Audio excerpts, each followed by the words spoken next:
is, I should have checked on the date. It's got to be the 21st, right? Good, of June.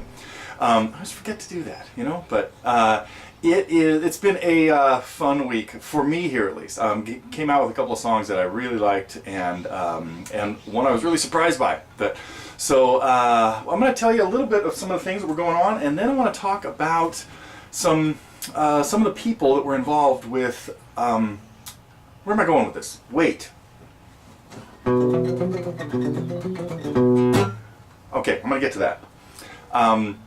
So let's see. First couple things. We had some really interesting songs, but I want to talk about Glen Campbell today. That's kind of that's where I'm really going with Glen today. I don't know. We'll see. I might have to try to figure out some other songs.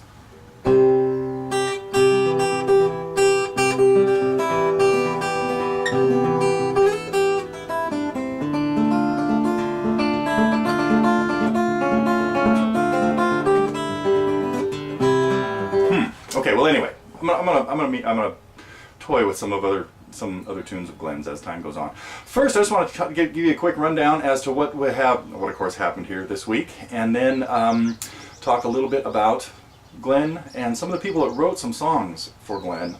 So we're gonna get to that. Let's see. The week started with TGVanessa. We finally got her badge right, or got it officially happening now, and she did a song for us. Christina Perri, Jar of Hearts. I know everybody enjoyed that because it's just fun to listen to her play them, let alone explain them. So great job on that, and thanks to Vanessa for that. The next day we did a Fly on the Wall with Lynn, and I can't stress enough, I hope everybody's kind of getting this.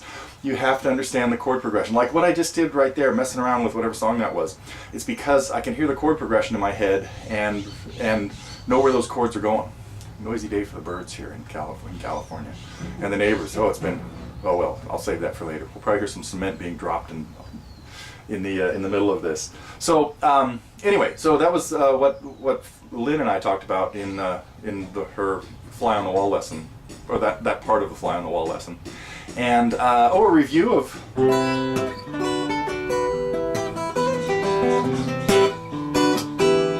I got to get to more Al stuff soon too, because the list is very long, as you know. Then Wednesday, was it Horizons on Wednesday? Breaking out a little more Genesis. Steve Hackett, he's got some great other pieces. I hope some of you have followed Steve's career a little bit after Genesis, because he put out some great albums. Although he also put out some later versions of Genesis tunes that were really cool.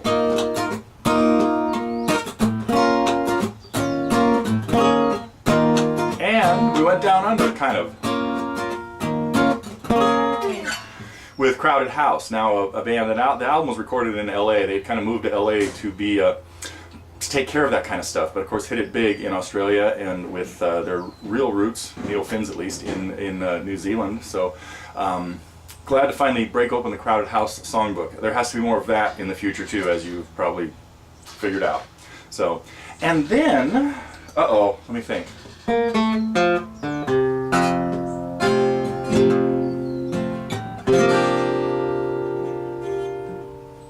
This could go into the other song.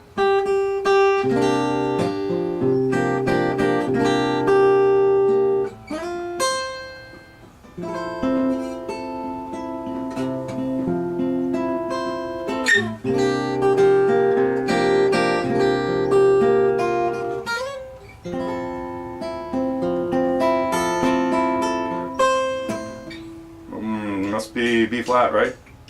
Major 7.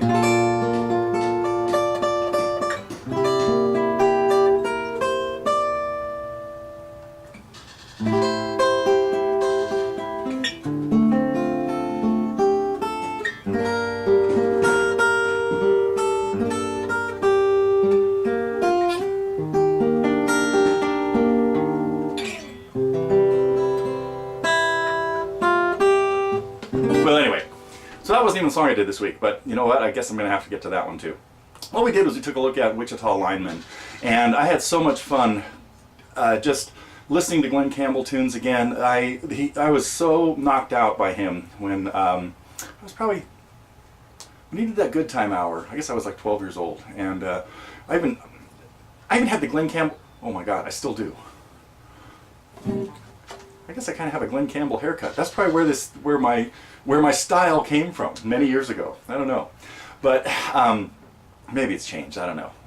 So, but the song was written by Jimmy Webb. Well, which song am I talking about? By the time I get to Phoenix, no, I'm talking about Wichita Lineman. They were both written by Jimmy Webb. I really encourage you guys to check out Jimmy Webb songs, because he wrote, just going back to mid-60s, Up and Away, Fifth Dimension, Richard Harris, MacArthur Park, again, kind of an interesting strike on his record. Not as bad a song as Richard really made it out to be.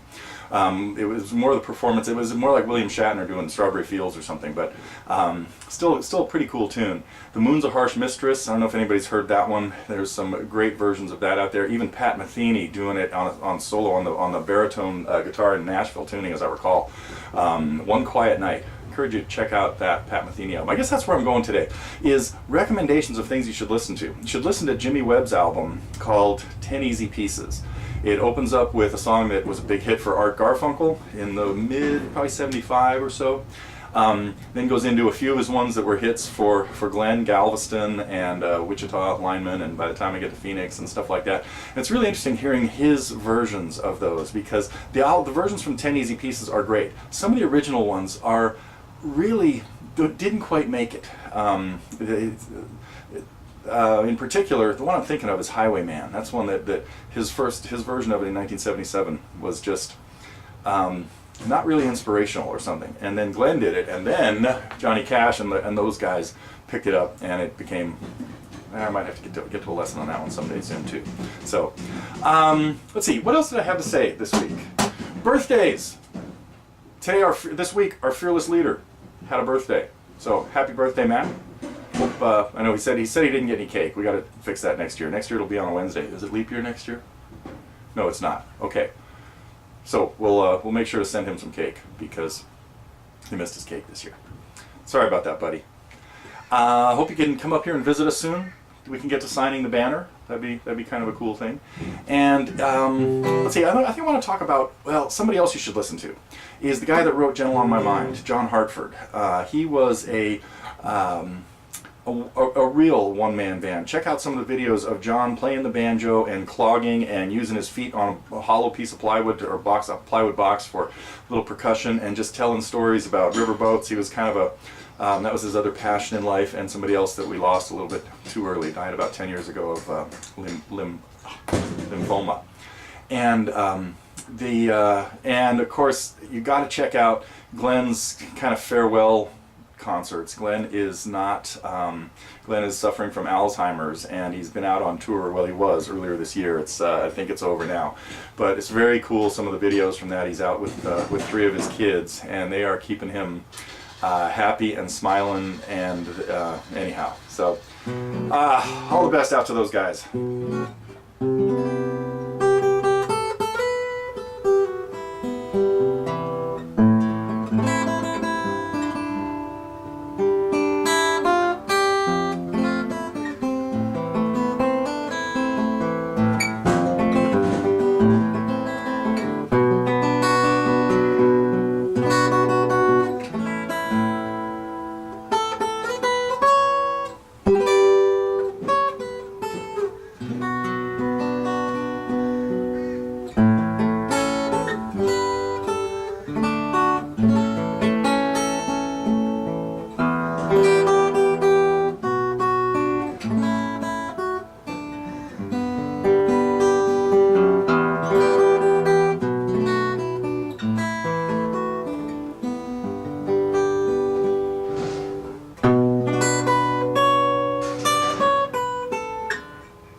Okay, more later on Jimmy Webb, Glen Campbell, John Hartford, and what else? all those guys. Maybe even Richard Harris. You never know. See you next week.